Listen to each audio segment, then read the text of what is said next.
Les chiffres annuels des séries les plus regardées aux États-Unis sont tombés et c'est un gros flop pour la série Le Seigneur des Anneaux, Les Anneaux de Pouvoir.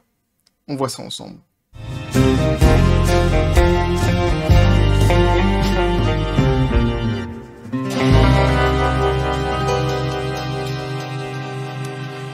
Et on commence enfin à avoir des chiffres concernant cette fameuse série, Le Seigneur des Anneaux, Les Anneaux de Pouvoir, chiffres que Amazon essaie tant bien que mal de cacher. Là, ça commence à sortir et c'est très intéressant. Alors, ce sont des chiffres qui sont ceux des États-Unis, mais c'est un des segments de marché les plus importants pour Amazon, si ce n'est peut-être même le plus important, petit café les copains. Et là, j'ai cherché des mots, je me suis dit, je vais essayer de trouver des mots sympathiques pour un petit peu édulcorer le propos, mais quand on va lire l'article, j'ai pas trouvé autre chose que flop, hein, parce que la série n'arrive même pas à se hisser dans le top 15 des séries les plus regardées aux États-Unis. Alors, on avait déjà une tendance qu'on avait constatée sur une précédente vidéo que j'avais fait, où on voyait que entre le premier épisode et le dernier épisode, la série ne faisait que perdre en fait des téléspectateurs. Et je crois que c'était même encore plus flagrant entre le premier et le troisième épisode. Il y avait une grosse dégringolade et après ça allait de 1 à 2% par épisode de perte de téléspectateurs. Et déjà, ça donnait le là, ça donnait une indication, et on se disait déjà à cette époque-là que quand on aurait les chiffres, eh bien, sans surprise, il risquerait de nous dire que Le Seigneur des Anneaux n'a pas, la série Le Seigneur des Anneaux, donc, n'a pas fonctionné. Eh bien, c'est effectivement le cas. Pour ceux qui n'ont pas tout compris ce que je viens de dire, je vous invite à aller voir la vidéo que j'avais fait là-dessus, sur les premiers chiffres qui étaient tombés à l'époque, hein, mais qui nous disaient uniquement, ils nous donnaient uniquement, en fait, la perte des téléspectateurs, hein, une espèce de courbe comme ça descendante par épisode, donc sur la série. Ici, on a les vrais chiffres de l'année et le classement américain. Donc forcément, ça nous aiguille un petit peu plus sur, eh bien, sur la performance de la série, la série qui a coûté la plus chère au monde, hein, la série d'Amazon, donc Le Seigneur des Anneaux, Les Anneaux de Pouvoir, et on nous dit Le Seigneur des Anneaux, Les Anneaux de Pouvoir, justement, ne parvient pas à se classer parmi les 15 meilleurs programmes de streaming de 2022, n'est même pas la série vidéo Prime la plus diffusée en streaming. Et alors, évidemment, puisque les chiffres sont tombés, qu'est-ce qui s'est passé derrière? Comme ils le font toujours, Amazon a tout de suite communiqué pour essayer de balancer quand même du positif. Donc on ira voir, hein, évidemment par honnêteté intellectuelle, la communication donc d'Amazon là-dessus. Et donc on nous dit, Le Seigneur des Anneaux, donc Les Anneaux de Pouvoir, a peut-être connu un bon départ pour Prime Video, mais les chiffres annuels récemment publiés par Nielsen montrent que la série n'a pas réussi à entrer dans le top 15 des programmes de streaming de 2022, et ce n'était même pas la plus regardée des séries de Prime Video. Si vous vous souvenez, Amazon et Prime Video ont vanté la première de l'émission qui avait attiré plus de 25 millions de téléspectateurs dans le monde le premier jour, battant tous les records précédents, marquant la plus grande première de l'histoire de Prime Video. Donc ça, c'est entre guillemets, hein, c'est la phrase donc qui avait sorti à l'époque donc Amazon, se vantant donc des 25 millions de personnes, de téléspectateurs qui étaient venus à la première, regarder le premier épisode. La directrice d'Amazon Studio, Jennifer Salk, a déclaré: il est en quelque sorte approprié que les histoires de Tolkien, parmi les plus populaires de tous les temps, et ce que beaucoup considèrent comme la véritable origine du genre fantastique, nous ait conduit à ce moment de fierté. En gros, hein, elle dit, c'est normal, puisqu'on a pris un truc qui est vraiment fabuleux à la base, qui est donc Le Seigneur des Anneaux, hein, c'est elle qui le dit, hein, c'est normal que cette franchise-là nous propulse au devant de la scène, en tous les cas pour le premier épisode, et quelque part, pour le coup, elle a pas tort, c'est vrai. Quand tu prends une licence qui a une grosse fanbase, évidemment, ça attire, ne serait-ce que les curieux pour le premier épisode, ça attire du monde. C'est une évidence. Là-dessus, on peut pas dire le contraire, ils ont largement surfé sur la popularité de l'œuvre de Tolkien.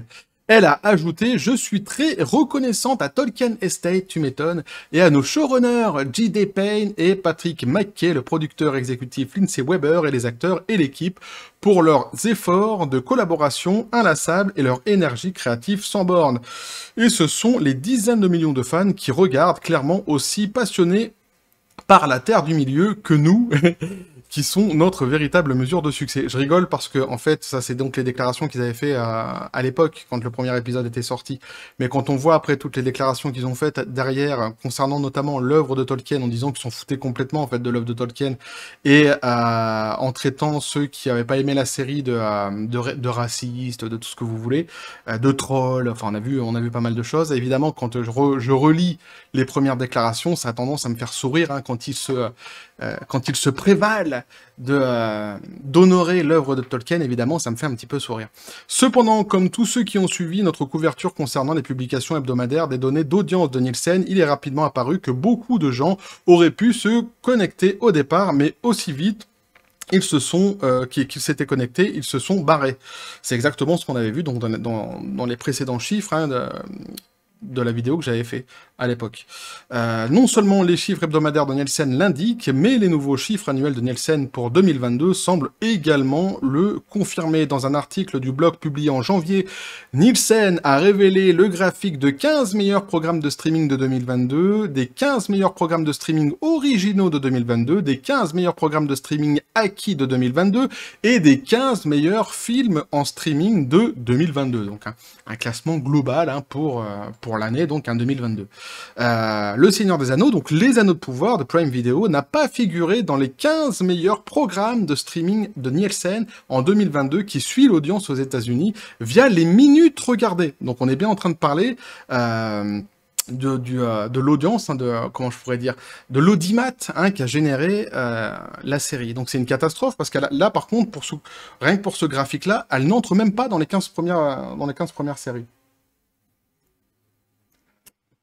Et donc on nous dit, comme vous pouvez le voir ci-dessous, The Ring of Power a été battu par une multitude de programmes originaux de Netflix, notamment Stranger Things, Cobra Kai,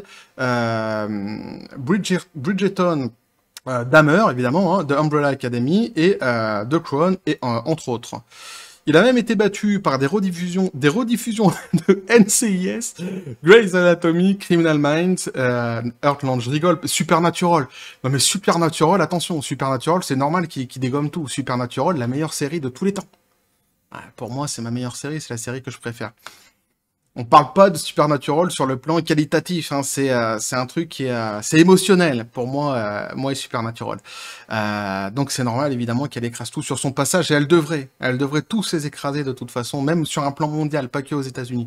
Mais je rigole parce que Grey's Anatomy, NCIS quoi, on est en train de parler du Seigneur des Anneaux quoi. Les Anneaux de Pouvoir, la série qui a coûté la plus chère au monde. Qui se fait battre sur son propre terrain aux États-Unis par des séries comme oh le Caméléon, sinon le Cocoméléon. Cocoméléon, mince, je crois que c'était le Caméléon. Ah si c'était le Caméléon, ça aurait été cool. Cocoméléon. Encanto, Grey's Anatomy, Criminal Minds, mais de toute façon, je mets l'article dans les descriptions des vidéos et vous pourrez aller lire ça tranquillement, je me fais marrer tout seul avec mes conneries. Non seulement donc les Anneaux de Pouvoir n'est pas apparu sur les 15 meilleurs programmes de streaming 2022 de Nielsen, mais il n'a réussi qu'à se classer à la 15e place des 15 meilleurs programmes de streaming 2022 de Nielsen Originals. Il a été battu par Stranger Things, Ozark, mercredi, Cobra Kai, Bridgerton, nanani, nanana. Vous avez la liste ici, encore une fois, vous pourrez la voir. Et donc, vous voyez qu'ici, il se place uniquement donc sur les programmes originaux, difficilement donc à la 15e place. Là, ils intègrent le top 15. Ouais, c'est pas mal quand même. Hein. C'est ridicule, c'est un truc de dingue. Un rapport de Business Insider l'année dernière indiquait que si l'émission n'était pas l'émission la plus performante d'Amazon, ce serait un échec. Un initié anonyme a déclaré « Si ce n'est pas la chose la plus performante qu'Amazon ait jamais faite, c'est un échec. » Cet initié ajoutait à la mise en garde « Mais le monde extérieur ne le saura peut-être jamais. » Et oui, parce qu'on sait que Amazon a tout fait en fait hein, pour... ne pas montrer pour ne pas avoir de publicité négative autour de la série. Alors ils ont, à un moment donné, ils avaient censuré les commentaires négatifs sur la série, mais même concernant les chiffres, ils les donnent pas en fait. C'est un truc de dingue. Et ils réagissent uniquement quand les chiffres sont chopés par certains autres organismes. Là, ils réagissent. Mais à la base, ils font tout pour ne pas les donner. C'est assez hallucinant. C'est assez pathétique surtout. Il n'était pas nécessaire de voir ces chiffres d'audience de Nielsen pour déterminer si la série était un échec. Il suffisait de ne regarder que le premier épisode pour voir à quel point la série dénigrait le travail de Tolkien. Alors moi j'ai pas aimé de toute façon la série, mais ça n'a rien à voir avec le travail de Tolkien. C'est une question d'appréciation et de goût. J'ai pas aimé le rythme, j'ai pas aimé le jeu d'acteur, j'ai pas aimé quoi. Je l'ai trouvé bancal la série. Et c'est vrai que j'avais adoré, je l'avais déjà dit dans d'autres vidéos, les films, Le Seigneur des Anneaux. Autant là j'ai pas du tout retrouvé la même magie qu'il y avait dans les films, et donc j'ai tout simplement pas continué, mais ce n'est pas un jugement de valeur. Hein. Il y en a qui ont aimé, il y en a qui n'ont pas aimé, chacun a le droit d'aimer ce qu'il veut, hein. Tous les goûts sont dans la nature, il n'y a pas de souci. Ici, on ne fait que constater. Hein, je ne fais que constater l'impopularité quelque part de la série dans le monde. Ce que ces chiffres font, c'est confirmer que le grand public n'est pas intéressé par le roman que J.R.R. Tolkien n'a jamais écrit par les showrunners J.D. Payne et Patrick McKay. Le public n'en veut pas quelque chose de différent, ne veut pas quelque chose de différent mais familier entre guillemets, puisque c'est ce que Amazon avait dit à l'époque, hein, que ça serait quelque chose de différent mais familier concernant l'œuvre de Tolkien. Hein, ça sera pas l'œuvre de Tolkien, mais ça sera un truc familier, c'est ce qu'ils avaient dit en gros. Et donc, on va quand même être honnête et on va aller voir la réponse d'Amazon là-dessus. Et eux, ils se cachent derrière des chiffres internationaux, qu'on n'a pas non plus d'ailleurs, c'est assez rigolo, mais uniquement sur leur plateforme. Hein. Ils se basent pas sur une compétition avec les autres plateformes de streaming et donc avec les autres séries. Pas folle la guêpe. Parce qu'à mon avis, il y a des séries, notamment... De toute façon, on va le voir après. Notamment comme The House of Dragon, Game of Thrones, ou alors encore Stranger Things, on en a parlé, mais il y a aussi Mercredi, puis il y a d'autres choses, il y a des surprises aussi cette année. Il y a eu des surprises parce que dans les séries les plus regardées, il me semble, hein, si je dis pas de bêtises, en tous les cas, sur tous les sites que j'ai trouvés, là-dessus, la plus regardée au monde, c'était même pas une série...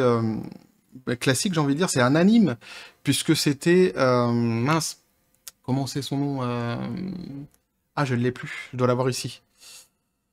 One Piece. Ah, ça y est, je l'ai ici, vous voyez. On voit ici donc le classement international, donc hein, on ira le revoir après, tranquillement. Mais donc c'est One Piece, la bonne surprise cette année, qui est numéro 1 au monde.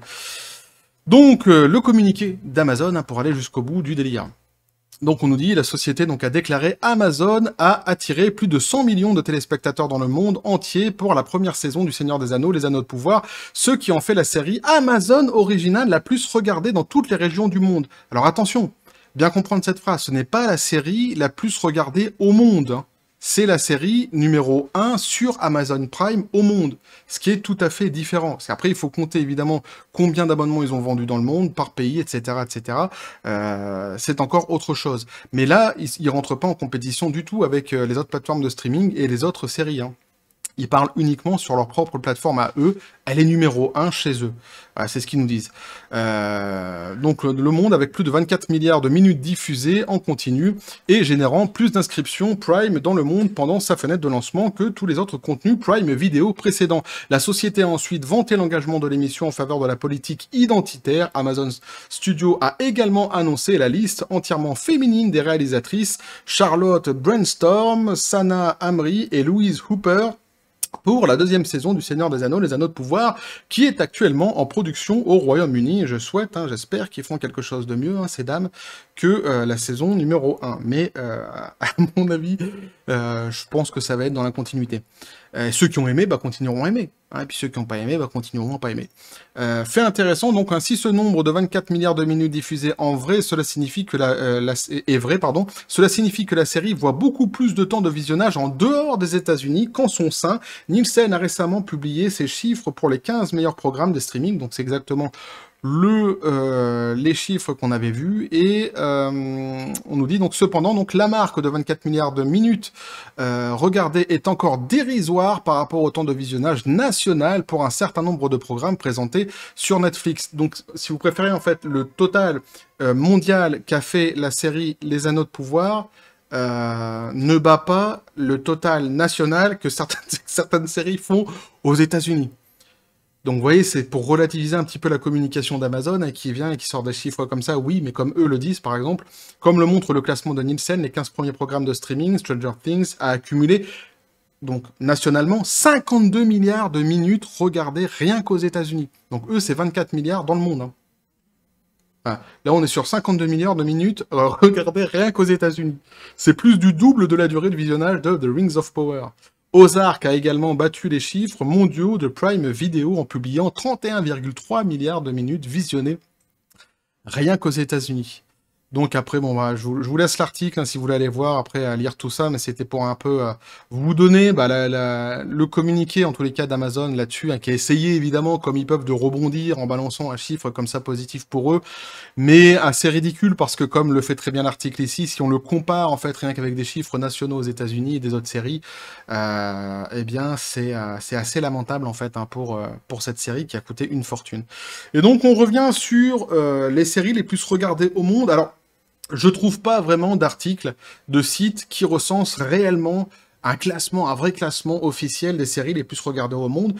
En revanche, il y a beaucoup de plateformes, beaucoup de sites comme ça qui font leur propre classement par rapport au nombre d'abonnés qu'ils ont. Ici, c'est quoi? C'est que je dise pas de bêtises. C'est TV Time, hein, une plateforme donc de médias sociaux utilisée par des millions d'utilisateurs pour enregistrer les films et les émissions qu'ils regardent. Donc c'est TV Time, hein, ici qui fait son propre classement. Et globalement, je suis allé voir sur une dizaine de sites, le classement est quasiment le même partout.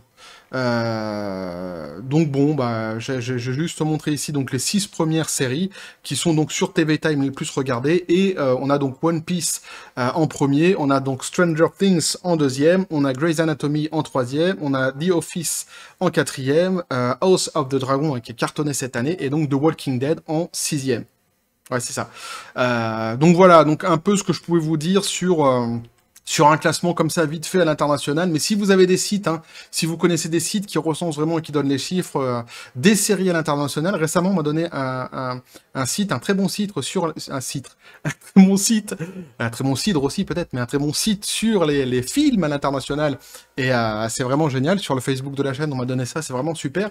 Mais si vous en avez aussi sur les séries, ça serait vraiment cool, comme ça me permettra d'avoir un petit peu plus de billes, mais je vous dis globalement sur tous les sites que je suis allé, toutes les plateformes comme ça qui ont fait qui ont compté par rapport au nombre d'abonnés qu'ils ont et ce que leurs abonnés regardent, eh bien c'est quasiment à chaque fois le même classement et les Anneaux de Pouvoir n'arrivent pas du tout dans les 5 premiers. Je crois une fois sur un site, je crois que je l'ai vu arriver 6e, il me semble, mais bon voilà, c'est assez lamentable pour évidemment l'attente qu'on avait sur cette série et le prix qu'elle a coûté. Bref, moi mon avis là-dessus, bah de toute façon, comme je l'ai dit, la série, moi je l'ai pas aimée, mais on a le droit de l'avoir aimée, il n'y a pas de souci. Ici, on ne fait que constater hein, les chiffres en fait hein, d'Amazon qui commencent à tomber sur cette série et ce qu'on avait pressenti dans les précédentes vidéos que j'avais faites, et eh bien ici se concrétise. Hein, on voit exactement ce qui se passe hein, quand on avait vu cette dégringolade des téléspectateurs d'épisode en épisode sur la vidéo précédente que j'avais fait. Et eh bien ici, ça se confirme dans les chiffres et la série n'atteint même pas le top 15 des séries les plus regardées aux États-Unis, ce qui est assez lamentable. Donc bon, je crois que ça se passe même de commentaires. On verra exactement ce qui se passera pour la saison 2. Hein. Apparemment, ils veulent changer beaucoup de choses. Pourquoi pas, on verra exactement ce qu'il en sera. Bref, voilà ce que je pouvais vous dire là-dessus, les copains. Un dossier que je continue à suivre. Donc, quand j'ai des chiffres, eh ben, je vous les donne, hein, évidemment. N'hésitez pas à me dire ce que vous en pensez dans les commentaires, à vous abonner si le contenu vous a plu, à activer la petite cloche pour les prochaines notifications, à balancer un like, à partager la vidéo. Vous avez mon Twitter, mon Facebook qui sont dans la description des vidéos. N'hésitez pas à venir et à basculer du côté de la force absurde des réseaux sociaux. Sur ce, je vous dis à la John Spartan, paix et félicité. Et on va continuer de voir. J'aimerais bien, moi, avoir des chiffres à l'international, vraiment. Mais honnêtement, vraiment, je trouve pas de site, de bons sites, ou de sites fiables, que je pourrais croire. Si vous en avez, n'hésitez surtout pas. Bref. Et que la force soit avec vous.